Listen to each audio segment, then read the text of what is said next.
Hey everybody, welcome back to Zombie's Garage. Last time, I went ahead pressure washed the machine again on top, bottom, every which way possible, and so we can assess everything that this machine could possibly need for the future. So, without my wife's permission, I went ahead and ordered all the parts I would need to get this machine started. And in the last video, we went ahead and changed out the tires. We started with the front tires, then we went to the back tires, and then we went back to the front tires and reinstalled new rubber on them after the rims were painted.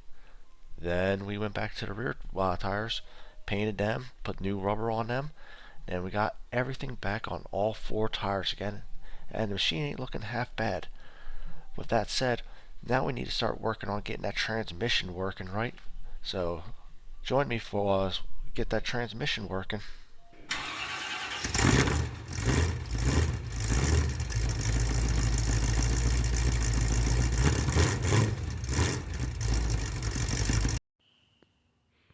Okay, everybody. This is the plan for changing out these boots, because that's the next job on the agenda. Obviously, got the machine all set up. Back on the stand again. Precariously on the stand. There's one or two ways you could do it. This one's got a little different setup than I'm used to. I'm not sure if this has to do with the extra duty part of this machine, because I've changed these boots out on another one, but it was 28-inch hi-vac. This is obviously not something like that. And it was a much newer mower too. So last time I just took this plate off, and there was like 3 bolts I had to undo and plus some cables, and I was able to slide the whole transmission assembly out. I'm going with plan B because there's a brake rotor in here that is different to what I'm used to. There's a few other things in here that look a little bit different, and what I can do is take the differential off here, undo the bolts, same bolts as the other side, and just slide the whole assembly out of here and then just guide it right back in. Because I think that's what happened. They changed this boot out because this is a newer boot. I've already unscrewed the hose clamps on there. And matter of fact, there's a random hose clamp here when Snapper used these, and you can actually see the red hue on them slightly from what the overspray when they built this thing. So, and plus this boot was loose already. There's some peculiar things starting to come up here. I'm actually got a good suspicion of what happened to this machine now, because I went ahead and took this seal off, the seal, and we got our lock ring here. And there's 2 Allens that hold it in place. This one is hard to see from this angle, but that Allen head is gone. Completely gone. The other one came right out. The one that goes right there, that one came out just fine. This one didn't.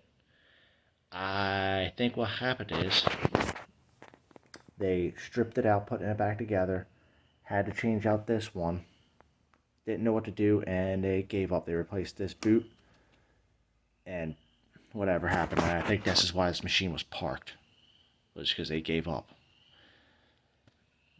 And I think that's it. I mean, that's what I think happened, because now I got the transmission moving freely. Now that I got everything cleaned out here, I tried to clean out best I could to get these boots out of the way. And it does go through its whole range now. Before it wouldn't. It would just lock up and freeze up. I am going to have to readjust these cables because the brake shoe on this one is not touching the drum. Well, I guess you call it a drum. I mean, it's a strap brake. And then this one's kind of got like a drum brake style. The pad is missing that's supposed to be in there from what I could tell from the pictures. And that, when you push the clutch and the brake in together at the same time, it's supposed to push out and grab this. Nothing's grabbing there. This one still has a shoe on there. Well, it's material. So we're going to go with the original plan that I already stated. And I am going to drill... Well, yeah, I'm going to drill this one out, and worst comes to worst, I cut it off. I really don't want to because the bearings are in pretty good shape. They're very tight. Not the problem I was planning on running into, but now it makes total sense of what happened. So what I'm going to do is get my drill bit. I'm going to drill this out, and hopefully we'll get this lock rod lock ring off of here. Where's lock collar? There we go, lock collar. Jeez, I'm just forgetting my English today. I should be able to get a new one from like agri supply store or tractor supply or something like that. They carry those in various different shapes, so I'm not worried about replacing it. They're cheap. So worst comes to worst, like I said, I can just cut it off. I'd rather not to, but I can just cut it off. So let's get the drilling. Hopefully we can make short work of this. Okay, looks like I completely forgot to hit record, pulling everything apart. Pretty much when it pulled apart exactly what I thought it would. I pulled the axle flange out because I was thinking about going the other way, but once I saw that it had a locking collar on that side too, I decided not to screw around with it any more than I had to, for obvious reasons. But what we're going to do is get this transmission back in here, the differential at least. It had no oil in it. It still had lube in there. You can actually see it's still wet, but I tipped it over to drain it out. And on both of them, it was just a gunk-filled mess. And I've seen that before. I worked on farm equipment before, and a lot of older finishing mowers and rough cutters use double-aught grease. And double-aught grease pretty much turns into this every time. That's why a lot of them switch over to 80, 90, and 70, 140 synthetic oil. It just works better. That said, we're going to work on getting everything back together now. I didn't fill up this with oil yet. I got the plugs sitting. Here's one plug, and there's the other plug. So I'm going to wait to put everything together. I mean, it's still got a wetness, grease to it. I'm not going to pull apart and do a perfect cleaning on it. Doesn't need it. But I put a 75 140 in there. As you can see, it's a little bit wet because you fill it until it starts to come out a little bit. And then that's usually enough to keep everything lubricated. Same with that. So we're going to get the boots installed. We'll put this box out of the way. We're going to get this all set up here, and we're going to slide everything back together. Like I said, sorry I missed it. This should be in good shape right here, it looks like. That's the drive disc. Like I said, this looks brand new. Like I said, I think they did a lot of work on here, and they couldn't get the transmission right. I cleaned a lot of gunk out of here. This has full of dirt and trash. That's going to prevent this from sliding smoothly across the axle, because it's supposed to be a tight fit. As you can see, I've cleaned the heck out of this. I actually used emery cloth to really get it clean, because it had some real nasty junk on there. But she's good to go now, hopefully. And we're going to start getting this thing back together.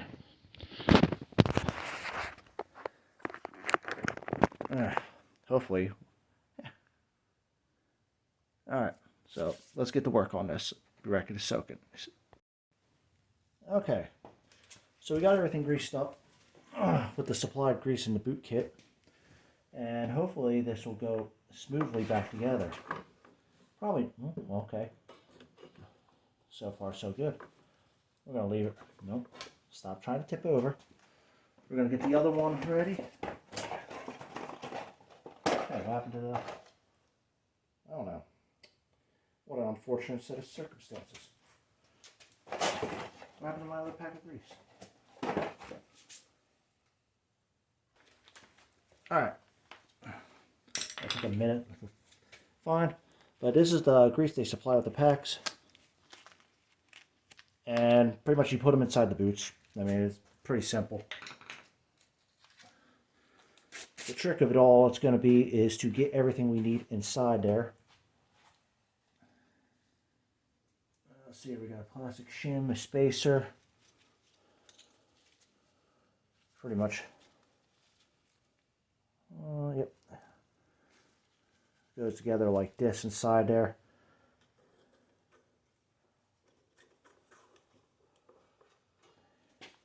And we're going to get our boots together. Dump our grease inside said boots. And make an absolute mess of this situation.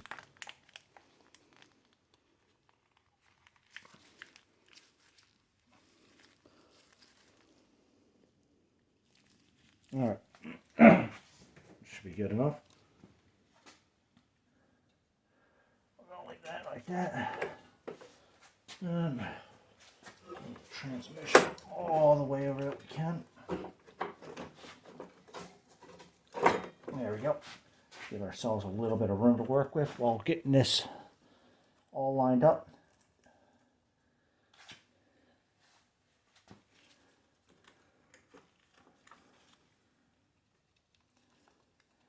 Oh yeah, we're getting grease on everything.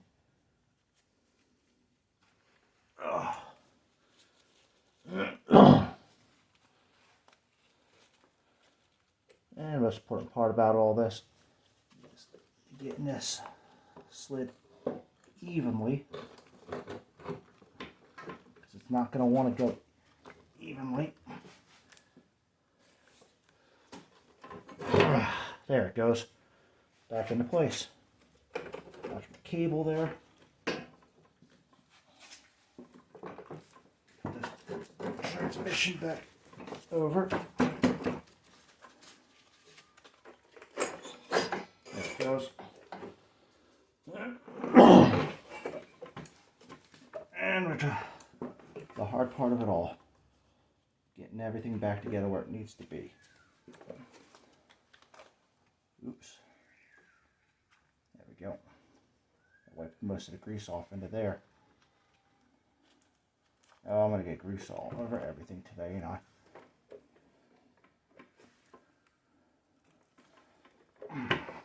Come on. Yeah, it takes a little bit of manipulation, to say the least. Help if I didn't have a ton of grease all over everything.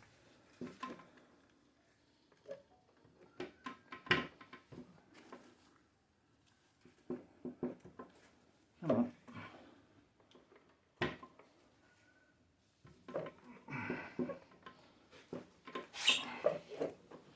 There she goes.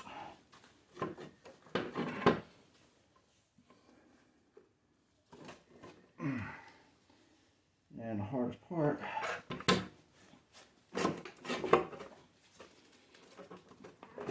come on.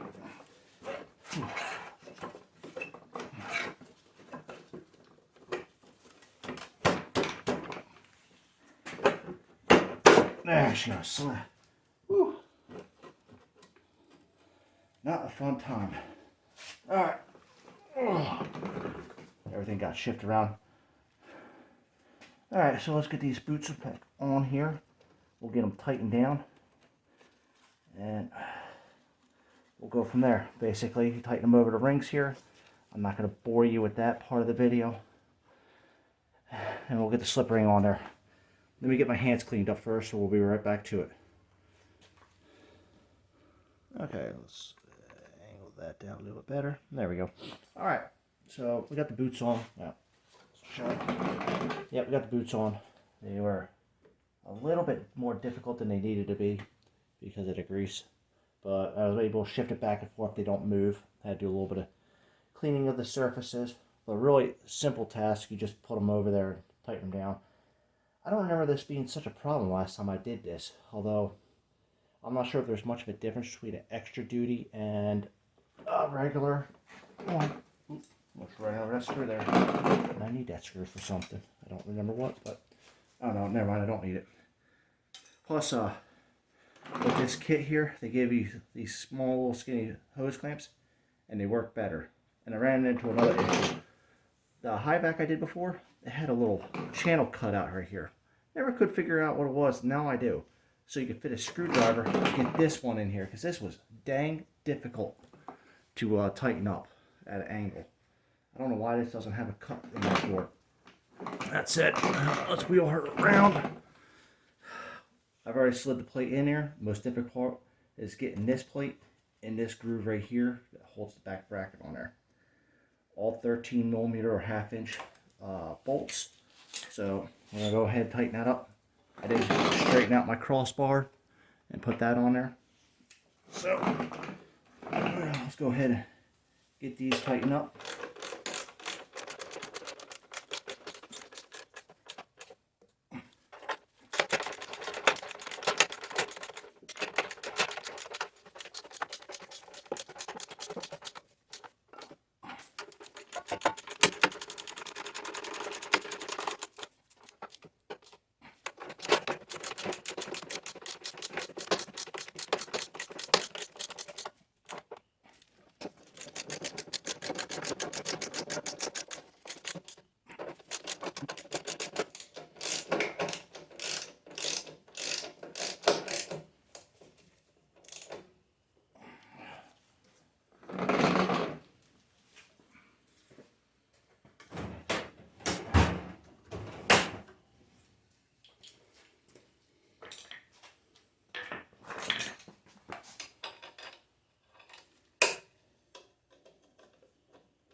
Ta-da!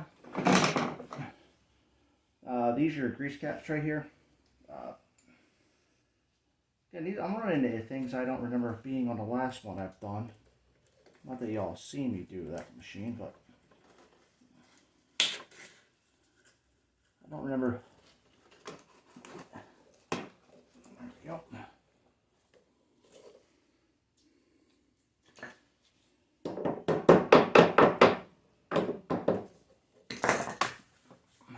Well, we're gonna have a lot of cleaning up to do later. This is gonna need another power washing of all the oil and grease I'm getting on everything.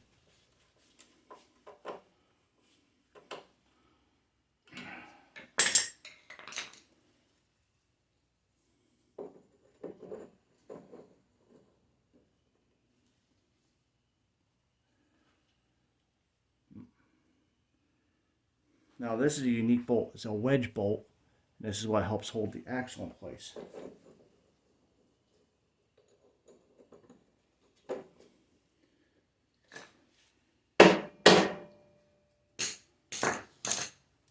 Give it a little smack. It's got a locking nut on there. A little self-locking nut.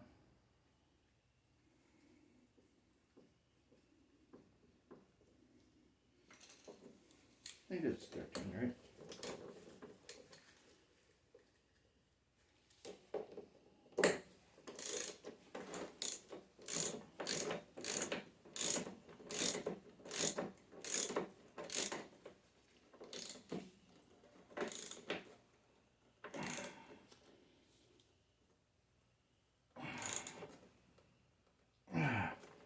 There we go.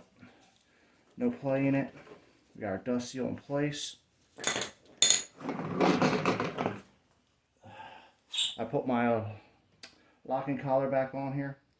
Looked it over. Looked like it was in pretty good shape still.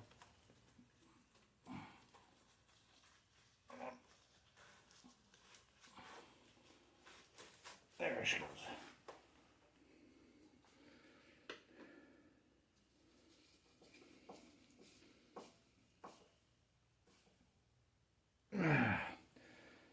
All right.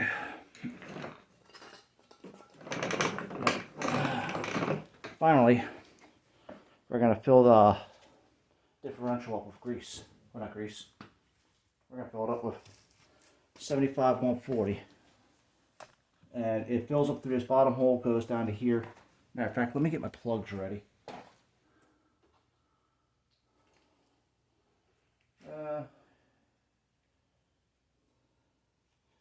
Perfect. Alright. And we're going to need a little bit of light pointing up at it so I can see when.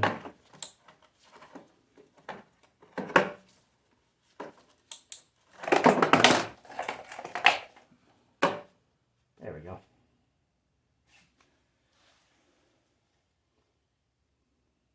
And basically you're going to fill it up till it gets to the bottom of this hole here. Don't go crazy.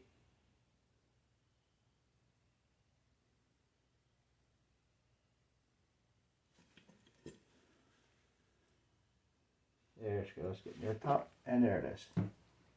And could use a little bit more. No, it actually is right at the bottom. That's perfect. There we go. First one. That one. There we go. Perfect. And there you go. Both sides are.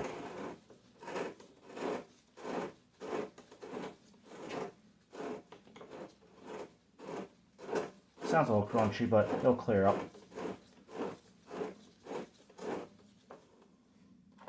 Let's how everything else. Oh, push the clutch in.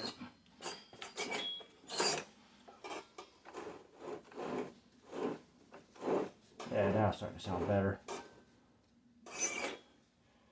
Let's see.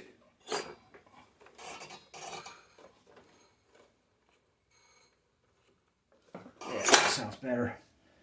Alright. Well, what I'm going to do off screen here is clean this all up, get all the grease and oil off of here. And then we'll start getting things ready for painting. I'm not going to put the wheels back on right away.